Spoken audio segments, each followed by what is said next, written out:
नमस्कार मित्रांनो, मी श्रेयस अर्जुन शिंदे। आज 1 जुलै महाराष्ट्राचे माजी मुख्यमंत्री, शेतकऱ्यांचे कैवारी, शेतकरी पुत्र, हरित क्रांतीचे प्रणेते वसंतराव फुलसिंग नाईक यांची जयंती।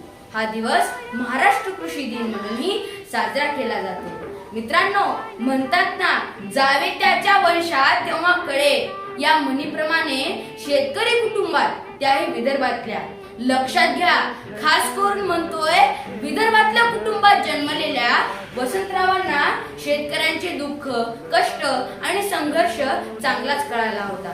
आणि म्हणूनच कदाचित त्यांनी निश्चय केला असावा की मी अन्नदात्याच्या, जगाच्या पोशिंद्याच्या जीवनातील अंधकार दूर करणार। त्यासाठी त्यांनी महात्मा गांधी, महात्मा फुले यांच्या जीवनातून प्रेरणा घेऊन 1957 मध्ये राजकारणात प्रवेश केला। मित्रांनो, तब्बल 11 वर्षे महाराष्ट्राचे मुख्यमंत्री राहिलेल्या वसंतरावांनी सत्तेला भोगविलासितेचे साधन न मानता शेतकऱ्यांच्या जीवनातील अंधकार दूर करण्याचे साधन मानले।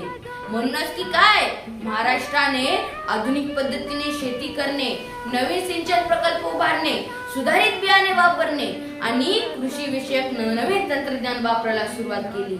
त्याचा परिणाम म्हणून महाराष्ट्राने हरित क्रांती अनुभवली। म्हणूनच मी म्हणेन, सत्ता नव्हती ध्येय त्यांचे, सेवा होती प्राण। सत्ता नव्हती ध्येय त्यांचे, सेवा होती प्राण। जनतेच्या सुखदुःखाशी जोडला जीवनाचा धागा महान। शेतकऱ्यांच्या ओठावरती हास्य फुलवण्याचा घेतला ध्यास। म्हणून आजही जन्मनाथ वसंतरावांचा जिवंत आहे श्वास, जिवंत आहे श्वास। मित्रांनो, हरित क्रांतीचे शिल्पकार ठरलेल्या या महाराष्ट्र पुत्राने शेती आणि शेतकऱ्यांचे कष्ट दूर करण्याचे सर्वोपरी प्रयत्न केले। शेतकऱ्यांच्या जीवनात आशेचा किरण निर्माण केला। मित्रांनो, आजही होते की चर्चा भारत कृषी प्रधान असल्याची, पण मला खेदाने म्हणावे लागते की ते कृषी प्रधान म्हणताना शेतकऱ्यांचा गौरव करतात का हिणवतात हेच कळत नाही। अशा वेळी आजच्या तरुणांनी, समाजसेवकांनी, राजकारण्यांनी कृषी रत्न वसंतरावांच्या जीवनातून कष्ट, साधेपणा, प्रामाणिकपणा या मूल्यांचा वारसा घ्यायला हवा। शेतकरी सुखी तर महाराष्ट्र सुखी हे वसंतरावांनी त्यांच्या कृतीतून सिद्ध केले। आपल्यालाही तसेच करावे लागेल। केवळ तात्पुरत्या उपायांनी शेती, शेतकरी, खेडी आणि पर्यायाने देश सुद्धा सुधारणार नाही। म्हणून नुसते कृषी प्रधान म्हणू नका, तर कृषी प्रधानत्वासाठी उपाय शोधा।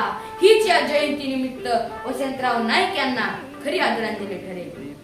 मित्रांनो, वसंतराव नाईक माझी जात शेतकरी आणि माझा धर्म महाराष्ट्र अभिमानाने सांगायचे। त्यांचे कार्य केवळ शेतीपर्यंतच मर्यादित नव्हते, पण शेतकऱ्यांसाठी मात्र त्यांचा जीव कायम झुरायचा। शेवटी जाता जाता एवढेच म्हणेन, जो जमीन कसतो तोच या देशाचा खरा मालक मानणाऱ्या कृषी रत्न, शेतकऱ्यांचे कैवारी, शेतकरी पुत्र, हरित क्रांतीचे प्रणेते माजी मुख्यमंत्री वसंतराव नाईक यांना पुढील चारोळीतून आदरांजली वाहतो। मातीचा सुगंध जपणारा तो जननेता महान। मित्रांनो, मातीचा सुगंध जपणारा तो जननेता महान। शेतकऱ्यांच्या आशेचा तो होता विश्वासस्थान। हरित क्रांतीच्या वाटेवर ज्याने महाराष्ट्र नेला पुढे, वसंतरावांचे कार्य राहील आपल्या स्मरणात युगोनयुगे, युगोनयुगे। जय जवान, जय किसान, जय महाराष्ट्र। धन्यवाद।